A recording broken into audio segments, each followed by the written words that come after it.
నేను మొర్ర పెట్టాను, మోకాళ్ళుని శ్రమ నొంది కూడా నేను ప్రార్థన చేశాను, ఉపవాసముతోనే మొర్ర పెట్టాను. అపోస్తలుల కార్యం 10వ అధ్యాయం 1వ వచనంలో అన్యుడు చేసిన ప్రార్థనలే దేవుడు విన్నప్పుడు, ఆయన రక్తములో కడగబడిన నేను ప్రార్థన చేసినప్పుడు మరి నిశ్చయముగా నా దేవుడు విన్నాడు.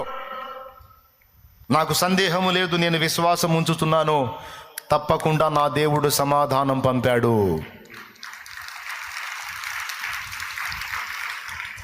ఇది పలకాల్సిన మాట. మన మనస్సులో వాడు వదిలిన సందేహ బాణానికి నీ ప్రార్థన వినబడిందా?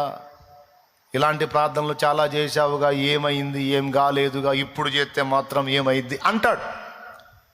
ఇది నీ మనసులో నీకు వచ్చిన ఆలోచనలాగా ఉంటుంది, ఒట్టిదే వాడు వదిలిన బాణం అది. వాడి పేరే అపనింద పిశాచం, అనుమాన పిశాచం. వాడు వదిలిన బాణం అది.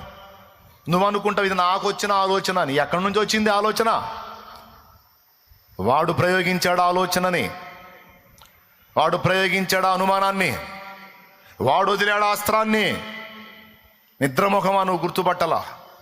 నా ఆలోచన అనుకుంటున్నావు, నీ ఆలోచన కాదు, వాడు వదులుతున్నాడు ఇట్లాంటివన్నీ. దీనికి విరుగుడు యేసయ్య ఏం చెప్పాడో తెలుసా? మీరు ప్రార్థనలో అడుగు వాటినెల్లను పొంది ఉన్నామని నమ్ముడి, అప్పుడు అవి మీకు దొరుకునని ఆయన మీతో నిశ్చయంగా చెబుతున్నాను అన్నాడు.